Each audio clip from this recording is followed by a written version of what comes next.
اچھا، محسن راؤ تانیہ کی طرف مڑا۔ کیوں بھائی تانیہ؟ بھائی جان ایک بات پوچھوں، کیا ایسا نہیں ہو سکتا؟ تانیہ کچھ کہتے کہتے چپ ہوگی۔ کیا نہیں ہو سکتا؟ محسن راؤ نے پوچھا۔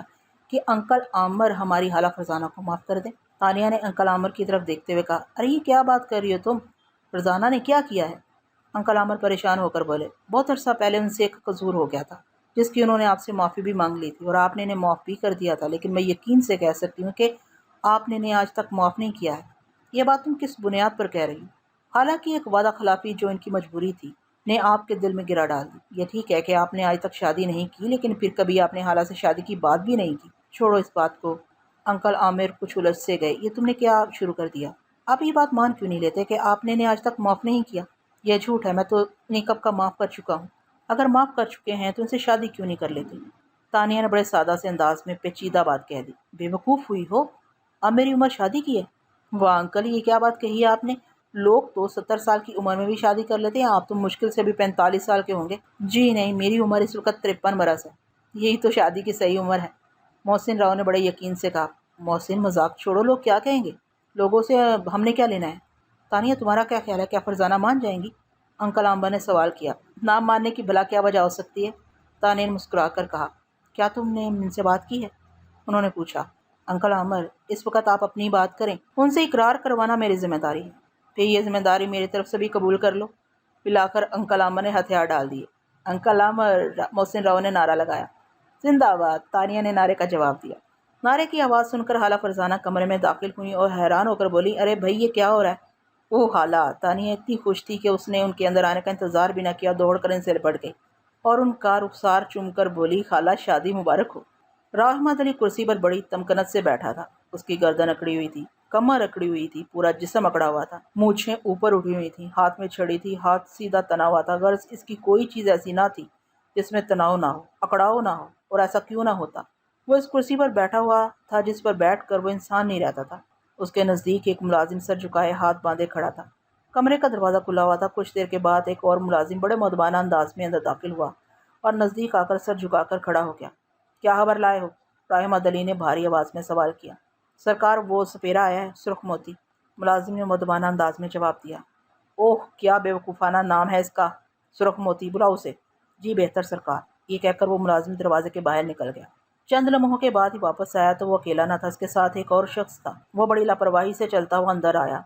راہ احمد علی نے غور سے اس کا چہرہ دیکھا۔ وہ کچھ سانولے رنگ کا شخص تھا، اونچے لمبے قد کا مالک، بال بڑے بڑے کندھوں پر پھیلے ہوئے، ایک کان میں بالی، ایک ہاتھ میں لوہے کا کڑا، سیاہ کپڑے، ہاتھ میں مین، کندھے پر جھولی۔ سرخ موتی نے اپنے کندھے سے جھولی اتار کر زمین پر رکھنا چاہی، مگر راہ احمد علی نے اسے ہاتھ کے اشارے سے روک دیا۔ تمہاری بات ہو گئی؟ راہ احمد علی نے پوچھا۔ ہاں جی، میری بات ہو گئی، سرخ موتی نے جواب دیا۔ تم نے ساری بات اچھی طرح سمجھ لی؟ ہاں جی، میں نے ساری بات اچھی طرح سمجھ لی۔ تو پھر جاؤ۔ راہ احمد علی نے اس کی چمکتی کالی آنکھوں میں دیکھا۔ اور دیکھو، کام ہوشیاری سے کرنا، کسی قسم کی غلطی تمہیں موت سے ہمکنار کر سکتی ہے۔ میں غلطی معاف کرنے کا عادی نہیں ہوں، اس بات کا خاص طور سے خیال رکھنا۔ سرخ موتی سے آج تک کوئی غلطی نہیں ہوئی، آج بھی کوئی غلطی نہیں ہوگی، آپ بے فکر ہو جائیں۔ ٹھیک ہے پھر جاؤ، میں خبر کا منتظر رہوں گا، راہ احمد علی نے کہا۔ وہ ملازم اور سرخ موتی کمرے سے باہر نکل گئے۔ اقبال راؤ کو آج 3 دن کے بعد تہہ خانے سے باہر لایا گیا۔ ان 3 دنوں میں اس کے ساتھ کسی قسم کی بدسلوکی نہیں کی گئی۔ وقت پر بہترین کھانا، چائے، پانی، کسی چیز کی کوئی کمی نہ تھی، البتہ قید تنہائی ضرور تھی۔ جو جو وقت گزرتا جا رہا تھا، اس کی فکر میں اضافہ ہوتا جا رہا تھا۔ وہ اپنے باپ کو اچھی طرح جانتا تھا، اس نے کبھی کسی کو معاف کرنا تو سیکھا ہی نہ تھا۔ پھر اقبال راؤ جیسے مجرم کو تو بھول کر بھی معاف نہیں کر سکتا تھا۔ اس نے نہ صرف جائیداد پر قبضہ جمانے کی کوشش کی تھی، بلکہ ریوالور بھی تان لیا تھا۔ وقت گزرنے کے ساتھ ساتھ اس کی سزا میں اضافہ ہوتا جا رہا تھا۔ اقبال راؤ کو یقین ہو چلا تھا کہ وہ اب کسی صورت زندگی کو گلے نہیں لگا سکے گا۔ پھر تیسرے دن کا سورج طلوع ہوا۔ یہ سورج اس کے لیے بلیک وارنٹ لے کر نکلا۔ 2 مسلح افراد تہھانے میں داخل ہوئے۔ اسے باہر چلنے کا اشارہ کیا گیا۔ چھوٹے سرکار باہر چلیے۔ وہ خاموشی سے سیڑھیاں چڑھتا تہھانے سے باہر نکل آیا، پھر اسے جیپ میں بٹھا کر حویلی کے گیٹ پر لے جایا گیا۔ گیٹ پر ایک گھوڑا کسا ہوا تیار کھڑا تھا۔ ایک مسلح فرد نے اس گھوڑے پر سوار ہونے کا اشارہ کیا۔ جب اقبال راؤ گھوڑے پر سوار ہو گیا تو اس مسلح شخص نے کہا، بڑے سرکار، بوڑھے برگد کے نیچے گھوڑے پر سوار آپ کے منتظر ہیں، شاید وہ آپ کو شکار پر لے جانا چاہتے ہیں۔ اقبال راؤ نے گھوڑے پر سنبھل کر بیٹھتے ہوئے کہا، ایک بات کا اور خیال رکھیے گا چھوٹے سرکار، سیدھے بوڑھے برگد کی طرف ہی جائے گا۔ اگر ادھر ادھر بھٹکنے کی کوشش کی تو بھٹک نہ پائیں گے، ہر طرف شکاری کتے موجود ہیں۔ اقبال راؤ نے اس بات میں گردن ہلائی۔ جانتا ہوں۔ تو پھر جائیے چھوٹے سرکار، اللہ حافظ۔ اقبال راؤ نے فوراً گھوڑے کو ایڑ لگائی اور بوڑھے برگد کی جانب چل دی۔ یہ بوڑھا برگد حویلی سے کوئی 1 میل کے فاصلے پر تھا۔ اس برگد کے چاروں طرف کھیت ہی کھیت تھے۔ جب اقبال راؤ ایک پگڈنڈی پر اپنا گھوڑا دوڑا رہا تھا تو ایک کالے کپڑوں میں ملبوس اونچے قد کا شخص جس کے ہاتھ میں بین تھی اچانک کھیتوں سے نکل کر اس کے سامنے آ گیا۔ وہ اسے ہاتھ پھیلا کر رکنے کا اشارہ کر رہا تھا۔ اقبال راؤ نے فوراً اپنے گھوڑے کی لگام کھینچ لی۔ یہ شخص اس کے لیے قطعاً اجنبی تھا۔ ہاتھ میں بین ہونے کی وجہ سے وہ سمجھ گیا کہ یہ کوئی سپیرا ہے۔ جب اقبال راؤ اس کے نزدیک پہنچ گیا تو اس نے گھوڑے سے نیچے اترنے کا اشارہ کیا۔ اقبال راؤ خاموشی سے گھوڑے سے کود آیا۔ تب اس کالے لباس والے نے اس کا ہاتھ پکڑا اور اسے اپنے ساتھ کھیتوں میں کھینچتا ہوا لے گیا۔ تھوڑی دیر کے بعد کھیتوں سے برآمد ہوا تو اقبال راؤ اس کے ساتھ نہ تھا۔ وہ کھیت میں بستد پڑا تھا۔ سرخ موتی اپنی جھولی کندھے پر ڈالے اور بین ہاتھ میں لیے کھیتوں سے نکل کر پگڈنڈی پر آیا تو گھڑ سوار تیزی سے اس کے پاس آ کر رک گئے۔ کیا ہوا؟ ان میں سے ایک بولا۔ وہ سامنے کھیت میں اس کی لاش پڑی ہے، جا کر بڑے سرکار کو اطلاع کر دو۔ ٹھیک ہے، اب تم جلد از جلد بوڑھے برگد کے نیچے پہنچ جاؤ، وہاں ایک جیپ کھڑی ہے، وہ تمہیں تمہارے ٹھکانے تک پہنچا دے گی۔ سرخ موتی خاموشی سے بوڑھے برگد کی طرف چل پڑا۔ جب وہ دونوں گھڑ سوار ایک نظر اقبال راؤ کی لاش پر ڈال کر واپس حویلی کی طرف چلے گئے تو سرخ موتی نزدیک ہی ایک درخت پر چڑھ کر بیٹھ گیا۔ کچھ دیر کے بعد جیپ کھیتوں کو روندتی ہوئی اس کھیت کے نزدیک آ کر رک گئی جہاں اقبال راؤ کی لاش پڑی تھی۔ جیپ سے راؤ احمد علی برآمد ہوا۔ اس نے ایک نظر پیچھے ڈالی تو اسے دور ساون کے لوگ اپنی طرف دوڑ کر آتے ہوئے دکھائی دیے۔ وہ کیسے بھاگ کر نہ آتے؟ انہیں بتایا گیا تھا کہ اقبال راؤ کو سانپ نے ڈس لیا ہے۔ ساون کے جس شخص نے بھی خبر کو سنا وہ کھیتوں کی طرف دوڑ پڑا۔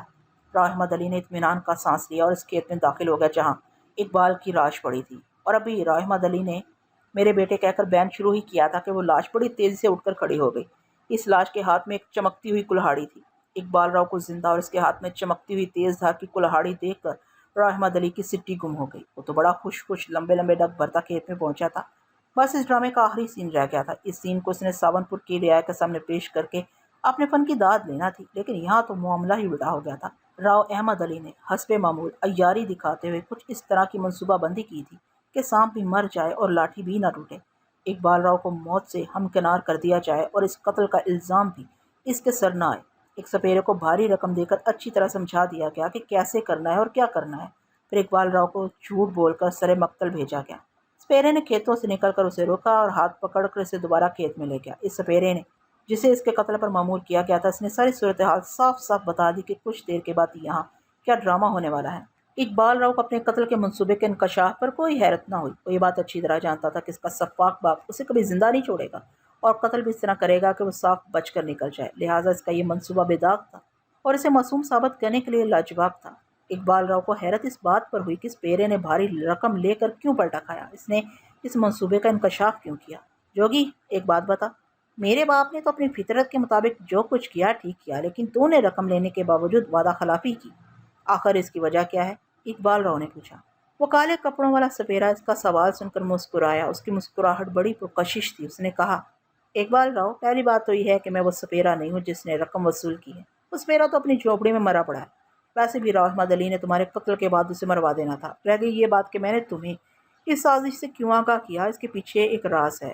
میں وہ نہیں ہوں جو تمہیں نظر آ رہا ہوں۔ نہیں، کوئی سوال مت کرو، وقت بہت کم ہے، میرے پاس بھی اور تمہارے پاس بھی۔ یہ کلہاڑی پکڑو اور اس کے اوپر لیٹ جاؤ۔ جب تمہارا باپ تمہاری لاش پر رونے آئے تو لاٹھی کی طرح سیدھے کھڑے ہو جانا۔ اگر تم وار کرنے سے ایک لمحہ بھی چوک گئے تو پھر تمہاری زندگی کی ضمانت ختم ہو جائے گی۔ لو، یہ کلہاڑی پکڑو، اس شفاق شخص کے جتنے بھی ٹکڑے کیے جا سکیں کر دینا۔ اقبال راؤ نے پھر اسے کوئی سوال نہ کیا۔ اب سوال کی کوئی گنجائش بھی نہ رہی تھی۔ اس نے کلہاڑی زمین پر ڈالی اور اس پر لیٹ کر اسے اپنے جسم کے نیچے چھپا لیا۔ راؤ احمد علی جس جیپ میں یہاں تک پہنچا تھا اسے آفتاب راؤ ڈرائیو کر رہا تھا۔ وہ کل رات ہی اسلام آباد سے واپس آیا تھا، اسے پارٹی کا ٹکٹ نہیں مل سکا تھا۔ ساون پہنچ کر آفتاب راؤ کو ایک مختلف ہی کہانی سننے کو ملی۔ جو رنج اسے ٹکٹ نہ ملنے پر ہوا تھا وہ رنج اچانک خوشی میں تبدیل ہو گیا، کیونکہ مستقبل میں ساون کا سب کچھ اس کا ہونے والا تھا۔ ساون کا حکمران ہونے کی صورت میں ہر پارٹی اسے ٹکٹ دینے پر مجبور ہو جائے گی۔ کے پیچھے وہ اترا۔ وہ اپنے باپ سے 10-15 قدم پیچھے تھا۔ اس کے دل میں بھی لڈو پھوٹ رہے تھے۔ بس اب آخری منظر رہ گیا تھا۔ کچھ دیر کے بعد ساورپور کے لوگ اپنے چھوٹے سرکار کی لاش دیکھیں گے جنہیں کسی سانپ نے ڈس لیا تھا۔ وہ گھوڑے پر سوار ہو کر اپنی جاگیر کی سیر کو نکلے تھے کہ ایک کھیت میں انہوں نے خوبصورت لڑکی دیکھی۔ وہ گھوڑے سے اتر کر لڑکی کے پیچھے گئے۔ کھیت میں ایک کالا ناگ موجود تھا، اس نے ان کو ڈس لیا۔ اقبال راؤ کی موت کی یہ کہانی گھڑی گئی تھی۔ اس ڈرامے کا ہر کردار اپنی جگہ مستعد تھا اور اپنی باری آنے پر مکالمے بولنے کا منتظر، لیکن یہاں تو بساط ہی الٹ گئی تھی۔ وہ کالے لباس والا سپیرا اس بساط کو الٹ گیا تھا۔ اقبال راؤ کے کانوں میں ابھی میرے بیٹے کی آواز ہی آئی تھی کہ وہ اچھل کر کھڑا ہو گیا اور پھر اس نے وقت ضائع کیے بنا کلہاڑی تلوار کی طرح گھمائی۔ راؤ احمد علی کا سر پرغرور اس کے تن سے جدا ہو کر زمین پر جا پڑا۔ پھر بغیر سر کا جسم کسی شیطیر کی طرح زمین پر آ رہا۔ اقبال راؤ پر جنون سوار تھا۔ اس نے تیز کلہاڑی کے ذریعے راؤ احمد علی کے جسم کو لکڑی کی طرح پھاڑ کر رکھ دیا۔ آفتاب راؤ جب کھیت میں داخل ہوا تو اقبال راؤ کو زندہ دیکھ کر اس کے جسم میں سنسنی پھیل گئی۔ وہ خون میں نہایا ہوا تھا اور دھڑا دھڑ کلہاڑی برسا رہا تھا۔ آفتاب راؤ نے فوراً ریوالور نکال لیا اور اس سے پہلے کہ اقبال راؤ اس کی طرف متوجہ ہوتا، اس نے ریوالور کی تمام گولیاں اس کے سر اور پیٹ پر خالی کر دیں۔ اقبال راؤ اپنے اوپر گولی چلانے والے کو نہ دکھ سکا۔ وہ اپنے باپ کی لاش کے ٹکڑوں پر گرا اور جاں بحق ہو گیا۔ املی کے گھنے درخت پر بیٹھا وہ شخص اس منظر کو دیکھ کر مسکرایا۔ بالآخر ظلم اختتام کو پہنچا۔ ہر ظلم کی ایک حد ہوتی ہے، جب وہ حد سے نکلتا ہے تو مٹ جاتا ہے۔ ظلم کے دو نشان صفحہ ہستی سے مٹ گئے تھے۔ بس ایک ظالم باقی بچا تھا، اس کا انجام بھی زیادہ دور نہیں تھا۔ وہ کالے کپڑے والا سپیرا جس نے اپنا نام سرخ موتی بتایا تھا، درخت پر ایک خالی پنجرا لیے بیٹھا تھا۔ جیسے ہی آفتاب راؤ نے اقبال راؤ کا بدن چھلنی کیا، اس نے خالی پنجرے کا بڑا سا دروازہ کھول دیا۔ دروازہ کھلنا تھا کہ پروں کی پھڑپھڑاہٹ شروع ہو گئی۔ اس خالی پنجرے سے بڑے بڑے الو نکل کر فضا میں اڑنے لگے۔ دیکھتے ہی دیکھتے سینکڑوں الوؤں نے اس کھیت کو اپنے حصار میں لے لیا، جس میں راؤ احمد علی کے جسم کے ٹکڑے اور اقبال راؤ کی لاش پڑی تھی۔ ان الوؤں کو دیکھ کر آفتاب راؤ کی سٹی گم ہو گئی تھی۔ وہ بھاگ کر اپنی جیپ میں پہنچا اور شیشے چڑھا کر بیٹھ گیا۔ ساون پور کے لوگ جو اب نزدیک آ گئے تھے، وہ بھی پیچھے ہی رہ گئے۔ ان اڑتے ہوئے بے شمار الوؤں نے ہر شخص کو ورطۂ حیرت میں ڈال دیا تھا۔ پھر ساون پور کے عوام اور آفتاب راؤ نے عجیب منظر دیکھا۔ وہ الو راؤ احمد علی کے جسم پر چھپٹے اور اس کے مختلف اعضاء اپنے پنجوں میں دبا کر اڑنے لگے۔ وہ الو بہت جسیم تھے۔ راؤ احمد علی کی لاش کے ٹکڑے لے کر اڑنا ان کے لیے کوئی مشکل کام نہ تھا۔ آفتاب راؤ نے ایک الو کو اپنے باپ کے سر کو پنجوں میں دبائے اڑتے دیکھا۔ اس الو کا رخ حویلی کی جانب تھا۔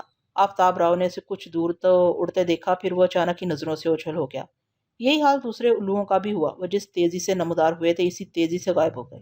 ان کے چلے جانے کے بعد آفتاب راؤ جیپ سے اترا۔ نیچے اتر کر اس نے چاروں طرف دیکھا۔ اب دور کوئی الو اڑتا ہوا نظر نہیں آ رہا تھا۔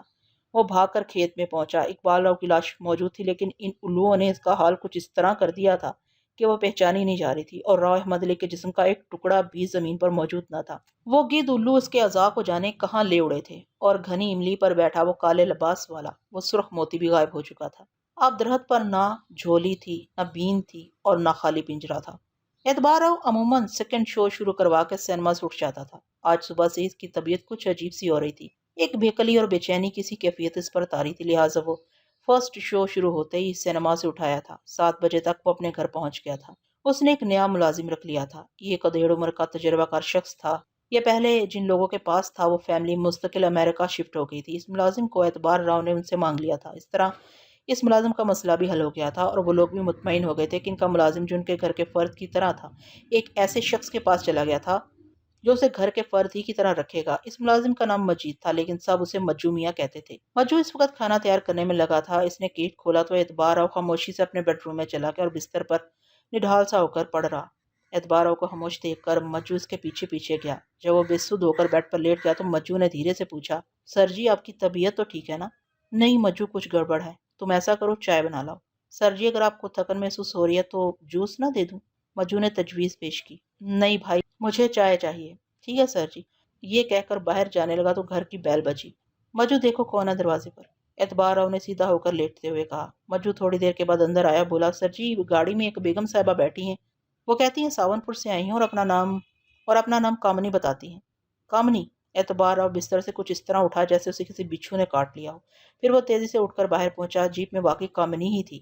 وہ اسے دیکھتے ہی نیچے اتر آئی۔ کامنی کیا ہوا، خیر تو ہے؟ خیر کہاں بھیا، ہمارا سب کچھ برباد ہو گیا۔ یہ کہہ کر وہ اعتبار راؤ سے لپٹ گئی اور سسک کر رونے لگی۔ اعتبار راؤ نے بمشکل اسے اپنے سے الگ کیا اور اسے سہارا دے کر اپنے کمرے میں لایا۔ مجو سے پانی لانے کو کہا اور اسے مخاطب ہوا، ہاں کامنی بتاؤ کیا ہوا؟ کامنی نے پھر رونا شروع کر دیا۔ وہ دھاڑے مار مار کر رو رہی تھی اور ساتھ میں سینہ کوبی بھی کرتی چلی جاتی تھی۔ مجو پانی لے آیا تو اعتبار راؤ نے بمشکل اس کے ہاتھ میں گلاس تھمایا اور بولا، کامنی پانی پی لو۔ کامنی نے بڑی مشکل سے پانی پیا، پھر وہ بڑی مشکل سے چپ ہوئی۔ وہ بڑی موقع شناس اور شاطر چیز تھی۔ سسر اور شوہر کے انتقال کے بعد آفتاب راؤ حویلی میں بچا تھا۔ آفتاب راؤ کی بیوی سے کامنی کی بنتی نہ تھی۔ ایسی صورت میں زمین جائیداد ساری کی ساری آفتاب راؤ نے ہڑپ کر جانی تھی۔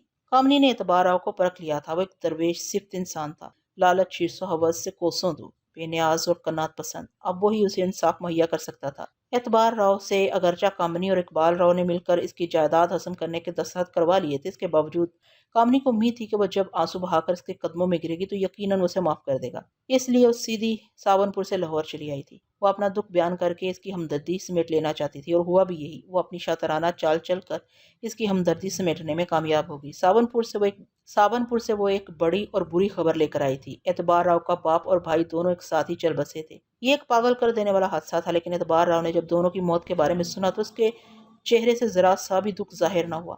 دو ظالم اپنے ہی ہاتھوں مارے گئے تھے۔ وہ اگرچہ باپ بھائی تھے، لیکن ان کی زندگی میں ہی یہ رشتے دفن ہو گئے تھے۔ وہ کسی کے باپ بھائی نہ تھے، پیسہ ان کا باپ اور سرمایہ ان کا بھائی تھا۔ ایسے لوگوں کی موت پر کیا دکھ کا اظہار کرنا، کیوں خواہ آنسو بہانا۔ کامنی اگرچہ تنہا واپس جانے کو تیار نہ تھی، وہ اعتبار راؤ کو اپنے ساتھ لے جانا چاہتی تھی، لیکن اعتبار راؤ نے اسے جھوٹے دلاسے دے کر اسی رات ساون پور کے لیے روانہ کر دیا۔ جن لوگوں کے چہرے وہ جیتے جی دیکھنا گوارا نہیں کرتا تھا، مرنے کے بعد بھلا انہیں کیا دیکھتا اور کیوں دیکھتا۔ کامنی کے جانے کے بعد اعتبار راؤ نے ٹیلی فون اٹھایا اور اپنے بیڈ پر بیٹھ کر ماڈل ٹاؤن کا نمبر ڈائل کرنے لگا۔ ادھر گھنٹی بجنا شروع ہوئی تو اعتبار راؤ نے دیوار گیر گھڑی پر نظر ڈالی۔ اس وقت رات کے 9 بج رہے تھے۔ تیسری گھنٹے کے بعد ادھر سے کسی نے فون اٹھایا اور جب ہیلو کی آواز آئی تو وہ آواز اعتبار راؤ نے پہچان لی۔ وہ محسن راؤ کے ملازم رفیق کی آواز تھی۔ ہاں رفیق، میں اعتبار بول رہا ہوں۔ اعتبار راؤ نے کہا، سب لوگ کہاں ہیں؟ صاحب جی سب لوگ کھانا کھا رہے ہیں، رفیق نے بڑے مدبانہ لہجے میں کہا، اور پھر بولا، صاحب جی آپ ہولڈ کیجیے، میں جا کر بتاتا ہوں۔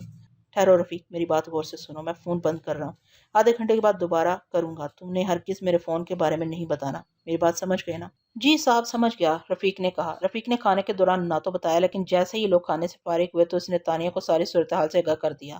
تانیہ فوراً فون کی طرف بڑھی۔ اس نے جلدی جلدی اعتبار راؤ کا نمبر ڈائل کیا۔ اس کے فون اٹھاتے ہی بہت نرم لہجے میں بولی، آپ نے فون کیا تھا؟ جی کیا تو تھا، اعتبار راؤ نے سنجیدگی سے کہا۔ رفیق کو منع کیوں کیا تھا؟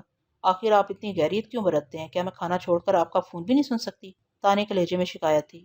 تانیہ ایک خبر سنو، تمہارے باپ کا قاتل اس دنیا سے اٹھ گیا۔ اعتبار راؤ نے اس کی بات نظر انداز کر کے اپنی خبر سنائی۔ یہ خبر سناتے ہوئے اس کا لہجہ ایک دم سپاٹ تھا۔ یہ کیا کہہ رہے ہیں آپ؟ اور تمہارے بھائی کے قتل کی سازش میں شریک ہونے والا شخص بھی چل بسا؟ اعتبار، میری سمجھ میں کچھ نہیں آ رہا، آپ کیا کہہ رہے ہیں؟ ٹھہرے میں بھائی جان کو بلاتی ہوں۔ محسن راؤ کو جب اعتبار راؤ نے کھل کر سارا واقعہ بیان کیا تو اس نے فوراً کہا، اعتبار راؤ میں ابھی تمہارے پاس محسن راؤ کو جب اعتبار راؤ نے کھل کر سارا واقعہ بیان کیا تو اس نے فوراً کہا، اعتبار راؤ اب میں ابھی تمہارے پاس آ رہا ہوں۔ یہ کہہ کر اس نے فون بند کر دیا۔ پھر فوراً ہی ریسیور اٹھایا اور انکل عامر کے گھر کا نمبر ملایا۔ انکل عامر کو اس نے سارا واقعہ بتایا تو انہوں نے کہا، محسن وہ لوگ جیسے بھی تھے بلاخر اعتبار کے باپ بھائی تھے، ہمیں فوراً اس کے پاس تعزیت کے لیے جانا چاہیے۔ جی انکل، میں تانیہ کو لے کر وہیں جا رہا ہوں، آپ بھی وہاں پہنچ جائیں۔ جب محسن راؤ تانیہ کے ساتھ اس کوٹھی پر پہنچا تو اعتبار راؤ اسے دیکھتے ہی بے اختیار لپٹ گیا اور رونے لگا۔ محسن راؤ نے اسے زور سے بھینچ لیا، پھر آہستہ آہستہ اس کا کندھا تھپ تھپاتا رہا، بولا کچھ نہیں۔ کچھ دیر کے بعد اعتبار راؤ اسے الگ ہوا اور اپنی آنسو بھری آنکھوں کو پوچھتا ہوا بولا، یہ مت سمجھیے گا کہ میں اپنے باپ بھائی کی موت پر آنسو بہا رہا ہوں، مجھے تو اس بات پر رونا آ رہا ہے کہ میں ایک شیطان باپ کا بیٹا اور ظالم بھائی کا بھائی تھا۔ اس کلنک کے ٹیکے کو میں اپنی پیشانی سے ہٹانا بھی چاہوں تو نہیں ہٹا سکتا۔ اعتبار مت کرو ایسی باتیں، میں نے اپنے باپ کے قاتل کو معاف کیا، میں نے اپنے قتل کی سازش کرنے والے کو بھی معاف کیا۔ کیوں تانیہ، تم کیا کہتی ہو؟ میں بھی وہی کہتی ہوں جو آپ نے کہا، تانیہ نے تائید کی۔ آؤ اعتبار راؤ، ساون پور چلیں، ہمیں وہاں جانا ہوگا۔ جب وہ ساون پور پہنچے تو صبح ہو رہی تھی۔ گاڑی محسن راؤ ڈرائیو کر رہا تھا۔ محسن کے برابر اگلی سیٹ پر انکل عامر بیٹھے تھے اور پچھلی سیٹ پر اعتبار راؤ تانیہ تھے۔ 3-4 گھنٹے کا یہ سفر تقریباً خاموشی میں کٹا، ہر شخص اپنی سوچوں میں گم تھا۔ محسن راؤ کو اپنا بچپن یاد آ رہا تھا۔ انکل عامر کی نگاہوں میں اپنا دوست راؤ شمشاد علی گھوم رہا تھا۔ تانیہ کو وہ تنہائیاں، وہ محرومیاں یاد آ رہی تھی جو اسے راؤ احمد علی کی وجہ سے ملی۔ اعتبار راؤ مستقبل کے بارے میں سوچ رہا تھا۔ اسے اندازہ نہیں تھا کہ اب آفتاب راؤ اس کے ساتھ کس طرح کا رویہ اختیار کرے گا۔ جب وہ لوگ حویلی پہنچے تو سورج مشرق سے اپنا سر ابھار رہا تھا۔ ساون پور کی فضا میں ایک نیا سورج تھا جس کی نرم کرنیں حویلی کے اونچے دروازے کو روشن کر رہی تھیں۔ ظلم کا اندھیرا دور ہو رہا تھا، ایک نئی چمکیلی صبح کا آغاز تھا۔ حویلی کے 2 کالے سورج غروب ہو چکے تھے، ایک آفتاب رہ گیا تھا، اس کے بارے میں بھی ایک بری خبر حویلی میں ان کی منتظر تھی۔ حویلی کا آخری کالا سورج بھی چل بسا تھا۔ آفتاب راؤ جب اقبال راؤ کو قتل کرنے کے بعد جیپ میں بیٹھا تو بے شمار الو اس کی توجہ کا مرکز بن گئے۔ راؤ احمد علی کی لاش کے ٹکڑے غائب ہوئے، اقبال راؤ کی صورت مسخ ہوئی۔ اب آفتاب راؤ کے لیے میدان صاف تھا، وہ اندر سے بہت خوش تھا۔ اب اس کو لیڈر ہونے سے کوئی نہیں روک سکتا تھا۔ وہ خوش خوش حویلی کی طرف چلا۔ ابھی وہ زیادہ دور نہیں کیا تھا کہ اچانک اسے فنکار کی آواز سنائی دی۔ اس کے برابر والی سیٹ پر ایک بےحد خطرناک کالا ناگ کنڈلی مارے بیٹھا تھا۔ وہ اچانک ہی کہیں سے نمودار ہوا تھا۔ اس ناگ نے آفتاب راؤ کو سنبھلنے کا موقع نہ دیا۔ اس نے تیزی سے سیٹ پر چڑھ کر اس کی گردن میں دانت کاٹ دیے، پھر چلتی گاڑی خود ہی رک گئی، اور کیوں نہ رکتی، خود آفتاب راؤ کی زندگی کی گاڑی جو تباہ ہو چکی تھی۔ وقت نے ایک نئی کروٹ لی، ایک نئے دور کا آغاز ہوا، ظلم کے بادل انصاف کی ہوائیں لے اڑی، گھور اندھیرا چھٹ گیا، ہر طرف خوشبو بھری ہوائیں چلنے لگی، شگوفے پھوٹنے لگے، بہار کا موسم انگڑائی لے کر اٹھ بیٹھا، ٹنڈ منڈ درخت پھولوں کا لباس پہننے لگے، بھنورے نکل آئے، وہ ڈال ڈال گھومنے لگے، تتلیاں اپنے شوخ رنگوں سے دل لبھانے لگیں، ہر طرف حسن ہی حسن بکھر گیا۔ آپ بھلا کیا رکاوٹ ہو سکتی تھی؟ سب سے پہلا مرحلہ تو خالہ فرزانہ اور انکل عامر کی شادی کا تھا۔ تانیہ کو انہیں یکجا دیکھنے کی بڑی خواہش تھی، اس نے طے کر لیا تھا کہ چاہے کچھ ہو جائے وہ دونوں کو ایک کر کے رہے گی، اور یہ اس کی کوششوں کا ہی نتیجہ تھا کہ وہ بالآخر ایک ہونے پر راضی ہو گئے تھے۔ تانیہ چاہتی تھی کہ ان کی شادی دھوم دھام سے ہو، لیکن اس بات پر وہ دونوں راضی نہ تھے۔ وہ چاہتے تھے کہ اب خاموشی سے نکاح ہو جائے، اور یہ نکاح بھی انکل عامر ان دونوں کی شادی کے بعد کرنا چاہتے تھے۔ ادھر محسن راؤ کی یہ خواہش تھی کہ وہ اپنی شادی سے پہلے تانیہ کو رخصت کرے، اور تانیہ چاہتی تھی کہ وہ پہلے بھابھی گھر میں لائے اور پھر اس گھر سے جائے۔ بحث و مباحثہ ہوتا رہا، بالآخر اس مسئلے کا یہ حل نکالا گیا کہ پہلے آپ کی بجائے ہم سب ایک ساتھ پر عمل کیا جائے۔ ایک بڑے ہوٹل میں اس کا شادی ہال بک کروا لیا گیا، اس کے ساتھ ہی 3 سویٹ ریزرو کیے گئے تھے۔ یہ تینوں کمرے برابر برابر تھے اور 10 دن کے لیے بک کیے گئے تھے۔ سٹیج پر 3 دلہا اور 3 دلہنیں موجود تھیں۔ سب سے دلچسپ جوڑی خالہ فرزانہ اور انکل عامر کی تھی۔ خالہ فرزانہ کو بیوٹی پارلر والوں نے بڑے سلیقے سے سنوارا تھا۔ اس عمر میں بھی ان کے چہرے پر دلہنوں والا روپ آ گیا تھا، وہ بہت پیاری لگ رہی تھی۔ تانیہ اور نادرہ تو خیر تھی ہی حسین، لیکن میک اپ نے نادرہ کی عمر کچھ اور گھٹا دی تھی۔ ان تینوں میں سب سے کم عمر دلہن تانیہ تھی، اسے خیر سے کسی میک اپ کی ضرورت نہ تھی۔ بیوٹی پارلر والوں نے پھر بھی اس پر تبازمائی کی تھی اور اس کے حسن کو مزید چمکانے کی کوشش کی تھی۔ تینوں دلہنوں کے ایک جیسے ڈریس تھے، یہی حال دلہاؤں کا تھا۔ ان کے سوٹ بھی ایک رنگ کے تھے، جس طرح تانیہ دلہنوں میں نمبر 1 تھی، ویسے ہی محسن راؤ دلہاؤں میں نمبر 1 تھا، اس کے بعد اعتبار راؤ اور پھر انکل عامر۔ بلال شادی کی یہ انوکھی تقریب اختتام کو پہنچی، رخصتی کا وقت آیا۔ سب سے پہلے محسن راؤ نے اپنی بہن کو رخصت کیا، پھر انکل عامر نے محسن راؤ اور نادرہ کو الوداع کہا، آخر میں وہ رہ گئے۔ انکل عامر اور خالہ فرزانہ کو آصف صدیقی نے ان کے کمرے تک پہنچایا۔ وہ ایک بے حد حسین رات تھی، اور کیوں نہ ہوتی، وہ 6 دلوں کے ملاپ کی رات تھی۔ دھیمی آنچ دیتی ہوئی سرگوشیاں، سانسوں کی مہک، مسکراہٹ، نیچی نگاہوں کی گلکاریاں، کھنکتی چوڑیاں، کھلتی ہوئی زلفیں، خوشبو بھرے بدن، سنسنی پھیلاتی ہوئی خواہشیں، بکھرتے ہوئے ارمان، جذبات کی آسودگیاں، کیا نہیں تھا وہاں۔ وہ ایک بہت حسین رات، پر وہ رات راکھی پر قیامت بن کر گزری۔ اسے کسی کروٹ چین نہ تھا۔ بالآخر وہ اپنی جھونپڑی سے باہر نکل آئی۔ اس پر وحشت سی طاری تھی، یوں محسوس ہوتا تھا جیسے کوئی اس کا گلا دبا رہا، دل بند ہوا جا رہا تھا۔ اسی وحشت میں اس نے اپنے ریچھ کو کھول لیا۔ قریبی بندر سو رہا تھا، وہ راکھی کو قریب پا کر فوراً اٹھ گیا اور کوں کوں کر کے کلا بازیاں کھانے لگا۔ راکھی نے اس کی بھی رسی کھول لی اور ان دونوں سے مخاطب ہو کر بولی، چلو رے ہمارے ساتھ۔ وہ دونوں بڑی سعادت مندی سے اس کے ساتھ ہو لیے۔ کھڑ پڑ کی آواز سن کر پڑوس کی جھونپڑی میں رہنے والی شادہ کی آنکھ کھل گئی۔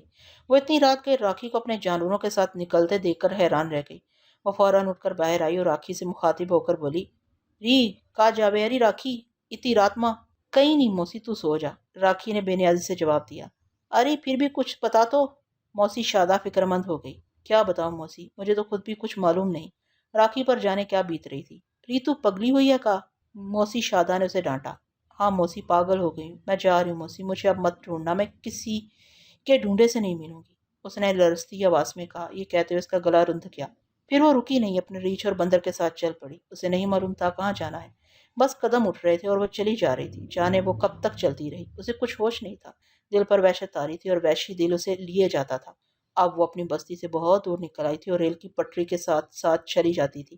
اس کی نگاہوں میں محسن گھوم رہا تھا، بیتی ہوئی زندگی اس کی آنکھوں کے سامنے جاگ رہی تھی اور اس کا ذہن ارد گرد سے بیگانہ ہوتا جا رہا تھا۔ اسے نہیں معلوم تھا کہ وہ کہاں چل رہی، کیوں چل رہی ہے۔ وہ ٹرین اچانک اس کے سر پر آ پہنچی تھی، 2 پٹریوں کے درمیان چل رہی تھی، اس کے ساتھ ریچھ تھا اور ریچھ کی پیٹھ پر بندر بیٹھا تھا۔ اس سے پہلے کہ اسے کچھ ہوش آتا، پوری ٹرین اس پر سے گزر گئی۔ ان تینوں میں سے کوئی زندہ نہ بچا۔ اس خبر کو سب سے پہلے آصف صدیقی نے دیکھا تھا، اگرچہ وہ راکھی کی صورت سے واقف نہ تھا، لیکن اس کی تصویر دیکھ اور اس کا نام سن کر جانے اسے کیوں یہ احساس ہوا کہ یہ محسن راؤ والی ہی راکھی ہے۔ ٹرین کے حادثے نے اسے 2 حصوں میں منقسم کر دیا تھا۔ اس کا چہرہ بالکل صاف تھا، کوئی چوٹ وغیرہ کا نشان نہ تھا۔ وہ موقع پر ہی دم توڑ گئی تھی، اس کی خوبصورت آنکھیں پوری طرح کھلی تھیں۔ حادثے کے باوجود چہرے پر کسی کرب کے آثار نمایاں نہ تھے، البتہ انتظار کی کیفیت ضرور چھلکتی تھی۔ اس کے ساتھ اس کے دونوں وفادار جانور بھی چل بسے تھے۔ خبر پڑنے کے بعد آصف صدیقی نے چاہا کہ محسن راؤ کو فون پر اس حادثے کا بتائے، لیکن پھر وہ رک گیا، خواہ مخواہ انہیں کیوں ڈسٹرب کرے۔ اس نے اس اخبار کو سنبھال کر رکھ لیا۔ تیسرے دن آصف صدیقی نے ان تینوں جوڑوں کی دعوت کی۔ جب رات کو سب لوگوں نے کھانا وغیرہ کھا لیا اور گپیں شروع ہو گئی تو آصف صدیقی سنبھالا ہوا اخبار نکال لایا اور محسن راؤ کے قریب بیٹھ کر اس نے اس حادثے کی تصویر دکھائی۔ یار یہ دیکھنا۔ محسن راؤ نے اس کے ہاتھ سے اخبار لے کر جیسے ہی اس پر نظر ڈالی اس کے دل کی دھڑکن تیز ہو گئی۔ وہ بولا، ارے یہ تو راکھی ہے۔ راکھی کا نام سن کر نادرہ ایک دم چونکی۔ وہ فوراً اٹھ کر محسن راؤ کے پاس آ گئی۔ تانیہ نے اٹھنے کی بجائے دور سے بیٹھے بیٹھے پوچھا، کیا ہوا راکھی کو؟ وہ ریل کے نیچے آ کر کٹ گئی۔ آصف صدیقی نے زور سے کہا، چلو اچھا ہوا ورنہ میرے ہاتھوں ماری جاتی۔ تانیہ نے بڑے جوش سے کہا۔ اس بات پر محسن راؤ نے اسے گور کر دیکھا لیکن بولا کچھ نہیں۔ یار محسن، وہ شادی والی رات ہی مری ہے۔ واقعہ سچویشن تھی۔ ایک طرف ہیرو اپنے حجلہ عروسی میں نئی زندگی کا آغاز کر رہا تو دوسری طرف اندھیری شب میں ریل کی پٹری پر ایک ٹھکرائی ہوئی عورت اپنی زندگی کا اختتام کرنے جا رہی۔ واہ کیا سچویشن ہے۔ کٹ ادھر اور کٹ ادھر، ایک طرف روشنی ایک طرف اندھیرا۔ آصف صدیقی اپنی دھن میں مگن فلم کی شوٹنگ کیے جا رہا تھا۔ پھر وہ یکایک سنجیدہ ہو کر بولا، یار محسن، یہ کتنی عجیب بات ہے کہ اس کی موت کا وقت وہی ہے جو تمہاری شادی کا ہے۔ کیا وہ تمہاری شادی برداشت نہ کر سکی؟ لیکن مسئلہ یہ ہے کہ اسے تمہاری شادی کا پتہ کیسے چلا؟ پھر اپنے تئیں تو وہ تمہیں قتل کر چکی ہے۔ یار یہ کیا گورکھ دھندا ہے؟ میرا خیال ہے اس نے اپنے باپ کا بدلہ لینے کے لیے تم پر حملہ ضرور کیا لیکن قاتلانہ نہیں۔ آصف صدیقی جانے کیا کیا کہتا رہا لیکن محسن راؤ اس کی بات توجہ سے نہیں سن رہا تھا۔ وہ اخبار پکڑے راکھی کی تصویر کو بغور دیکھے جا رہا تھا اور دھیرے دھیرے اس کے چہرے پر ایک اداسی کا تاثر ابھرتا آ رہا تھا۔ پھر اسی طرح کی اداسی سے تانیہ کو بھی واسطہ پڑا۔ ہوٹل میں خوشیوں کے 10 دن گزارنے کے بعد اعتبار راؤ نے سمن آباد، محسن راؤ نے ماڈل ٹاؤن اور انکل عامر نے راوی روڈ کا رخ اختیار کیا۔ تینوں اپنی اپنی دلہنوں کو اپنے اپنے ٹھکانوں پر لے گئے۔ یہ 10 دن جیسے پلک چپکتے میں گزر گئے۔ تینوں کے کمرے کیونکہ برابر برابر تھے لہٰذا خوب ہلہ گلا رہا۔ انہیں تنہائی بھی میسر تھی اور باہر نکلتے تو اپنے لوگوں کی صورتیں دکھائی دیتی۔ تینوں نے طے کیا تھا کہ یہ 10 دن ہوٹل میں ہی گزارے جائیں گے، کوئی شخص شہر سے باہر نہیں جائے گا، اور یہ انہوں نے اچھا فیصلہ کیا تھا۔ ایسے یادگار دن بھلا کہاں نصیب ہوتے ہیں۔ ہانی مون پر تو آدمی کبھی بھی جا سکتا ہے۔ 12ویں دن محسن راؤ نے اپنے گھر پر سب کو مدعو کیا۔ تانیہ گھر پہنچتے ہی سیدھے اپنے بیڈ روم کی طرف گئی۔ اس کا بیڈ روم مقفل تھا۔ رفیق نے تالا کھولا، بیڈ روم میں داخل ہو کر اس نے دروازہ بند کر لیا۔ اس کے کمرے میں ایک عجیب سی اداسی پھیلی ہوئی تھی، جیسے کمرے کی ہر شے اس کی یاد میں اداس ہو۔ بیڈ پر پرس پھینک کر وہ سب سے پہلے کرسٹل کے نازک گلدان کی طرف متوجہ ہوئی جس میں راشمون کی دی ہوئی کلی سجی رہتی تھی، جو ایک طویل عرصہ گزر جانے کے باوجود بالکل تر و تازہ تھی اور ہر وقت مہکتی رہتی تھی۔ لیکن اب جو اس نے اس پر نظر ڈالی تو وہ گلدان پر لٹکی ہوئی نظر آئی۔ وہ مرجھا چکی تھی، اس کی خوشبو بھی ختم ہو چکی تھی۔ راشمون نے اس کلی کو دیتے ہوئے کہا تھا کہ جب یہ کلی مرجھا جائے تو سمجھ لینا کہ میں اس دنیا میں نہیں رہا۔ اوہ، تانیہ کے دل سے ایک ہونک سی اٹھی۔ یہ کیا ہو گیا؟ وہ کیوں مر گیا؟ اس کلی کو دیکھ کر اندازہ ہوتا تھا جیسے اسے مرجھائے ہوئے 10-12 دن ہو چکے ہیں۔ اور تو کیا راشمون تانیہ کو کسی اور کی بنتی دیکھ کر برداشت نہ کر سکا؟ یہ دو دنیاؤں کا مسئلہ تھا۔ اگر وہ اس کے دل کی دنیا میں نہیں رہ سکتا تھا تو پھر جینے کا فائدہ کیا تھا؟ وہ اپنی دنیا سے ہی اٹھ گیا۔ راشمون، مجھے معاف کر دینا۔ تانیہ نے سوکھی کلی کو گلدان سے نکال کر آہستہ سے اپنے نازک لب اس پر رکھ دیے۔ اس نے اپنی آنکھیں بند کر لیں۔ 2 آنسو آنکھوں سے نکل کر اس کے رخساروں پر بہہ گئے۔ اس نے وہ سوکھی کلی اپنے پرس میں ڈال لی۔ تب اچانک اس کی نظر گلدان پر پڑی۔ گلدان کے نیچے اسے ایک کاغذ دبا ہوا نظر آیا۔ اس نے کاغذ اٹھا لیا۔ کاغذ کھول کر دیکھا تو اس پر کچھ لکھا ہوا نظر آیا۔ وہ جلدی جلدی ان چند سطروں کو پڑھنے لگی۔ منگنی والی رات جب اعتبار راؤ اغوا ہوا تو وہ رات تم پر قیامت کی طرح ٹوٹی۔ اس رات تم نے مجھے رو رو کر یاد کیا۔ تم جانتی ہو کہ میں تمہیں دکھ میں نہیں دیکھ سکتا۔ میں تمہاری مدد کو پہنچ گیا۔ میں نے تمہاری زندگی کے کانٹے اپنی آنکھوں سے چن لیے، تمہارے دشمنوں کو چن چن کر مار دیا۔ اب تمہاری اور تمہارے بھائی کی زندگی میں کوئی دشمن نہیں۔ میں تمہیں خوشیوں بھری زندگی کی نوید دیتا ہوں۔ سدا خوش رہو، یہی دعا کر سکتا ہوں۔ تمہارا اپنا کالا چراغ۔ ہاتھ پڑھتے پڑھتے وہ لفظ دھندلانے لگے اور دیکھتے ہی دیکھتے صفحہ ہستی سے مٹ گئے۔ کورا کاغذ رہ گیا۔ اس نے سادہ کاغذ کو مٹھی میں بیچ لیا۔ بہت عظیم ہے کالا چراغ۔ میری زندگی کی تمام خوشیاں آپ کے دم سے ہیں۔ آپ میرے محسن ہیں۔ میں آپ کو سلام کرتی ہوں۔ میرے دل میں آپ کسی روشن چراغ کی طرح سدا جگمگاتے رہیں گے۔ اب سب کچھ اعتبار راؤ کے ہاتھ میں آ گیا تھا۔ اعتبار راؤ نے سب کے ساتھ پورا انصاف۔ اس نے آفتاب اور اقبال کے بیوی بچوں کو جو ان کا حق بنتا تھا وہ تو دیا ہی، اس کے علاوہ بھی اس نے انہیں بہت کچھ بخش دیا۔ محسن راؤ کو مناظر فطرت سے فطری لگاؤ تھا۔ دیہات کی زندگی اسے بہت پسند تھی۔ وہ حویلی کو نئے سرے سے بنوانے کا خواب دیکھا کرتا تھا۔ آج اس کا یہ خواب پورا ہو گیا تھا۔ اس نے یہ حویلی خرید لی تھی۔ اس حویلی میں جس کا جتنا حصہ بنتا تھا وہ اس نے ادا کر دیا تھا۔ ظلم کی اس حویلی کو توڑا جا رہا تھا، ظلم کو مسمار کیا جا رہا تھا تاکہ نئی بنیادیں اٹھا کر انصاف کا بول بالا کیا جائے۔ ساون کے لوگوں نے آج تک ظلم ہی سہے۔ اب انہیں بتایا جائے ظلم کی طویل رات ختم ہوئی۔ اب انہیں کوئی نہیں ستائے گا۔ اب ہر طرف خوشیاں ہوں گی اور وہ ہوں گے۔ محسن راؤ نے طے کر لیا تھا کہ وہ ساون کے لوگوں کا اس قدر خیال رکھے گا کہ لوگ راؤ احمد علی کے ظلم کو بھول جائیں گے۔ یہ راؤ احمد علی بھی بڑا عجیب شخص تھا۔ روپے پیسے کی ہوس نے، زمین جائیداد کی طلب نے اسے اندھا کر دیا تھا۔ اس کے کان کوئی اچھی بات سننا نہ چاہتے تھے، دل سے پیسے کی محبت کے سوا ہر محبت نکل گئی تھی۔ بھائی کو اگر قتل کر کے جائیداد حاصل کی جا سکتی ہے تو کر لی جائے، بیٹا اگر اپنا حق مانگنے کے لیے کھڑا ہو جائے تو اس گستاخی کی سزا سے موت کی صورت میں دی جائے۔ دوسروں کے لیے موت خریدنے والا بلاخر خود موت کے منہ میں چلا گیا تھا، اور موت بھی کیسی عبرتناک، لاش بھی ثابت نہ رہی۔ وہ زمین کے ٹکڑے نہیں ہونے دینا چاہتا تھا، لیکن اپنے جسم کو ٹکڑے ہونے سے نہیں بچا سکا۔ کس قدر بے کسی کی موت تھی اس کی! جس زمین کو وہ اپنے سینے سے لگا کر رکھنا چاہتا تھا، اس زمین میں وہ دفن بھی نہ ہو سکا۔ جس حویلی کے بارے میں اس کا یقین تھا کہ اس کی قلعہ نما دیواریں ہمیشہ اس کی حفاظت کریں گی، اب وہی دیواریں توڑی جا رہی تھیں۔ پر وہ بھی راؤ احمد علی تھا، ایک داؤ ہمیشہ بچا کر رکھتا تھا، اور اس داؤ سے وہ اچانک پاسا پلٹ دیا کرتا تھا۔ انسان تو وہ تھا ہی نہیں، شیطان کی کھوپڑی تھی اس کے پاس۔ جس ٹھیکیدار کو حویلی توڑنے کا کام دیا گیا تھا، اس کے لیے یہ کام جاری رکھنا مشکل ہو رہا تھا۔ جو یہ واقعہ تواتر سے پیش آ رہا تھا، تو مزدور بھاگتے جا رہے تھے۔ پہلے ٹھیکیدار کو بھی اس بات کا یقین نہ تھا، لیکن جب اس نے اپنی آنکھ سے سب کچھ دیکھ لیا تو پھر اسے بھی مزدوروں کی بات کا یقین کرنا پڑا کہ اب اس کے سوا کوئی چارہ نہیں رہا تھا کہ وہ لاہور جا کر محسن راؤ کو ساری صورتحال بتا دے، کیونکہ اس منظر کی دہشت سے کمزور دل مزدور بخار میں مبتلا ہو کر چل بسا تھا۔ ہو یہ رہا تھا کہ جیسی حویلی کا کوئی نیا کمرہ توڑا جاتا تو اس کمرے میں راؤ احمد علی کی وہ اونچی کرسی موجود ہوتی جس پر بیٹھ کر وہ انسان نہیں رہتا تھا، اور اس کرسی پر ایک بھیانک کھوپڑی رکھی ہوتی۔ جب دروازہ کھولنے والے مزدور خوف کے مارے بھاگ کر حویلی میں کام کرتے ہوئے دوسرے مزدوروں کو اکٹھا کرتے تو وہ کرسی اور کھوپڑی غائب ہو جاتی۔ ٹھیکیدار نے جب ساری رداد محسن راؤ کو سنائی تو وہ فوراً ہی ساون پور جانے کے لیے تیار ہو گیا۔ سلطان ساون پور کے نزدیک بارش نے آ گھیرا، تیز ہوا اور موسلادھار بارش۔ ساون پور کی کچی سڑک محسن راؤ بڑی سنبھال کر جیپ چلا رہا تھا۔ اس کے برابر والی سیٹ پر ٹھیکیدار موجود تھا۔ 1 گھنٹے پہلے تک موسم اچھا خاصا خوشگوار تھا، بس جیسے جیسے وہ آگے بڑھتے گئے کالی گھٹاؤں نے سپیر کے چمکتے سورج کو اپنی آغوش میں لے لیا۔ دن ہونے کے باوجود ہر سو اندھیرا چھا گیا، اتنا اندھیرا کہ محسن راؤ کو جیپ کی ہیڈ لائٹس آن کرنا پڑی، اور ابھی وہ تھوڑا سا ہی آگے بڑھے تھے کہ انہیں ہیڈ لائٹس کی روشنی میں کچی سڑک کے درمیان ایک سفید پوش بزرگ دکھائی دیے جو اپنے دونوں بازو پھیلائے کھڑے تھے۔ محسن راؤ نے فوراً اپنی گاڑی روک لی اور کھڑکی کا شیشہ اتار کر پوچھا، کیا بات ہے؟ کوئی بات نہیں بیٹا، میں تمہارا انتظار کر رہا تھا، تم آ جاؤ تو تمہارے ساتھ ساون پور چلوں۔ محسن راؤ ان بزرگ کی بات نہ سمجھ سکا، تاہم اس نے گاڑی کا پچھلا دروازہ کھول دیا اور بولا، آ جائیے، بیٹھ جائیے۔ وہ بزرگ بڑے اطمینان سے گاڑی میں بیٹھ گئے۔ گاڑی سٹارٹ کرنے سے پہلے محسن راؤ نے گردن گھما کر ان بزرگ پر ایک نظر ڈالی۔ اس کی حیرت کی انتہا نہ رہی جب اس نے دیکھا کہ بارش میں کھڑے ہونے کے باوجود ان کے کپڑے بالکل سوکھے تھے۔ محسن راؤ نے ان کا چہرہ غور سے دیکھنے کے لیے آئینے کا زاویہ ٹھیک کیا۔ وہ ایک عمر رسیدہ بزرگ تھے، سفید لباس، سر پر سفید ٹوپی، بھویں تک سفید، لیکن چہرے پر سرخی، ایک عجیب طرح کا نور۔ ان کے بیٹھتے ہی جیپ میں بڑی مسحور کن خوشبو پھیل گئی تھی۔ بیٹا، اب مجھے ہی دیکھتے رہو گے یا گاڑی بھی آگے بڑھاؤ گے؟ تم اس شیطان کے بچے کو نہیں جانتے، آج اس نے خون خرابہ کرنے کا فیصلہ کر لیا ہے۔ انہوں نے ایک عجیب بات کہی۔ محسن راؤ نے گھبرا کر گاڑی سٹارٹ کر دی اور گھبرا کر پوچھا، آپ کس کی بات کر رہے ہیں؟ اس کھوپڑی والے کی جو مرنے کے بعد بھی کرسی چھوڑنے کے لیے تیار نہیں ہے۔ میری بات سمجھ گئے ہو یا اس خبیث کا نام بھی بتاؤں؟ بزرگ نے آگے جھک کر کہا۔ اب کچھ کہنے سننے کی ضرورت کہاں رہی تھی، اب تو وہ جلد سے جلد حویلی پہنچ جانا چاہتا تھا۔ حویلی پہنچتے پہنچتے بارش بند ہو چکی تھی، بادل پھٹ گئے تھے اور سورج پھر سے نکل آیا تھا۔ ان بزرگ نے محسن راؤ سے راؤ احمد علی کے بیڈ روم کی طرف لے جانے کو کہا۔ راؤ احمد علی کا بیڈ روم توڑا جا چکا تھا، البتہ اس کی بنیادیں باقی تھی۔ محسن راؤ نے ان بزرگ کو بیڈ روم کے پاس چھوڑا، پھر اس نے جلد از جلد ان بزرگ کے حکم کے مطابق بے شمار سوکھی لکڑیوں سے اس کمرے کو بھروا دیا۔ وہ بزرگ لکڑیوں کے ڈھیر سے ذرا فاصلے پر ایک پتھر پر بیٹھ گئے۔ وہ کچھ پڑھنے لگے، پھر انہوں نے پڑھتے پڑھتے محسن راؤ کو اشارہ کیا۔ ان لکڑیوں پر مٹی کا تیل چھڑکا جا چکا تھا۔ محسن راؤ نے لکڑیوں کے اس ڈھیر کو آگ دکھا دی۔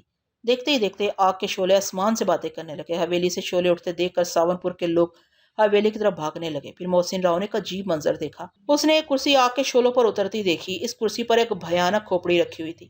وہ کرسی دیکھتے ہی دیکھتے شعلوں میں گری، تب ایک دلدوز چیخ سنائی دی، پھر کچھ باقی نہ بچا۔ نہ وہ کرسی رہی، نہ اقتدار رہا، نہ وہ اقتدار والا رہا، سب کچھ جل کر بھسم ہو گیا۔ محسن راؤ فوراً پلٹ کر ان بزرگ کے نزدیک پہنچا، لیکن وہاں کچھ نہ تھا۔ وہ پتھر خالی پڑا تھا جس پر وہ بزرگ بیٹھے تھے۔